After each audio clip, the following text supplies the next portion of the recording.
Radio Margherita presenta Parliamone con incontri quotidiani a cura di Mariella Palermo.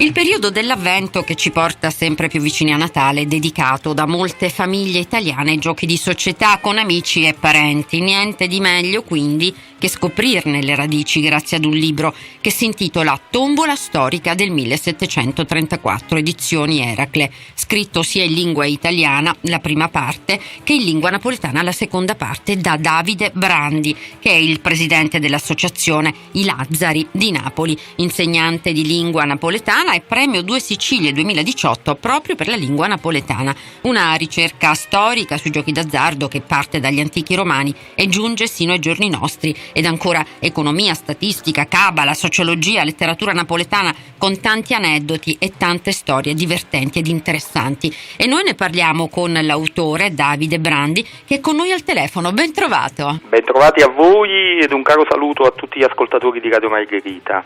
Da cosa è nata l'idea di scrivere questo testo, che più che un libro, mi sembra di capire, è un universo?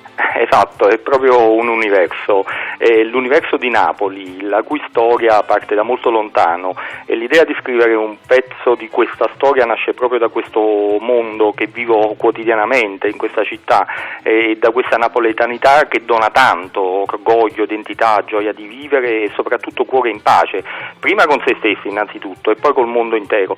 Il libro in effetti è un viaggio nella Napoli del Settecento, narra le vicende che ruotano intorno al gioco dell'otto che si teneva a Napoli, ma anche a Palermo, ci sono riferimenti anche in Sicilia, e personaggi dei loro personaggi più noti, quindi parliamo di Carlo di Borbone, Maria Amalia di Sassonia, Ferdinando IV e poi Ferdinando I delle Due Sicilie, di Carolina, Bernardo Tanucci, di padre Gregorio Rocco, ovvero il potentissimo frate domenicano che combatteva l'ozio, i vizi, l'azzardo nella città di Napoli, ma soprattutto racconta il popolo, ovvero il popolo lazzaro ed il loro gioco, che a Napoli si chiama Bonafficiata, le cui estrazioni, anche queste sono state pubblicate a partire proprio dalla prima del 1682, e le giocate erano legate proprio agli avvenimenti reali storici, quindi parliamo della venuta di Carlo di Borbone sul trono di Napoli, la rivoluzione del 1798, la rivolta dei Lazzari del 1799 e tante altre. Poche lingue al mondo hanno la dignità che ha la lingua napoletana, con le sue radici greche e la sua storia, che al pari delle altre lingue neolatine inizia oltre 8 secoli fa e vanta tanti testimoni illustri. Ed infatti la seconda parte di Tombola storica del 1734 è scritto proprio in napoletano. Ma quindi è una pubblicazione solo per i napoletani? Allora no, allora è scritta per metà nella lingua che parlava il popolo, ma non solo il popolo, attenzione, anche i nobili e letterati, e che ancora oggi parla. La smorfia originaria, ovvero quella del Settecento, riscritta nel libro, è interamente in lingua napoletana.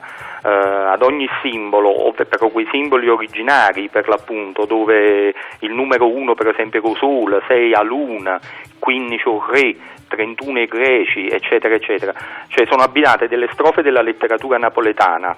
Andiamo da Giambattista Basile a Giulio Cesare Cortese, da Sgruttendio a Saddumene, dalle villanelle ai proverbi popolari, e poi ci sono anche testi in rima scritti da me in lingua napoletana.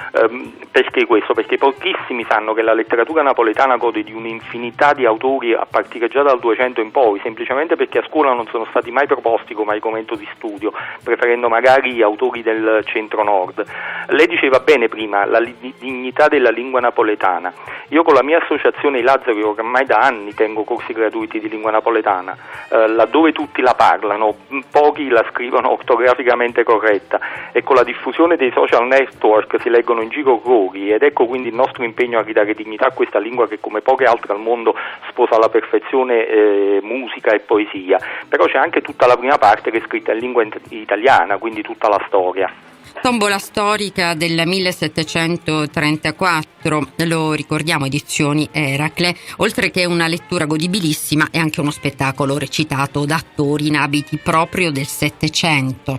Come funziona? Ce ne parli? Sì, esatto, è uno spettacolo, c'è un copione, è una rievocazione proprio in abiti del Settecento, e io quello che dico sempre a tutti è: non chiamatela tombolata, quindi per non confonderla con le varie tombolate che ci sono in giro.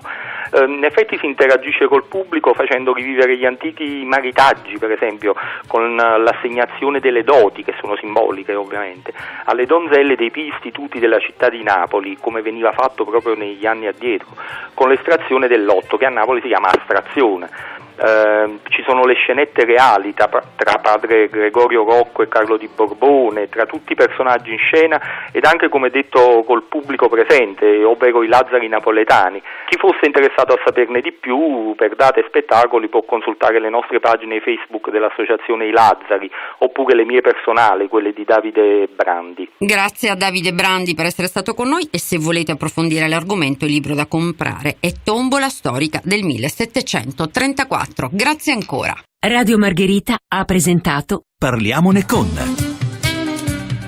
Incontri quotidiani a cura di Mariella Palermo.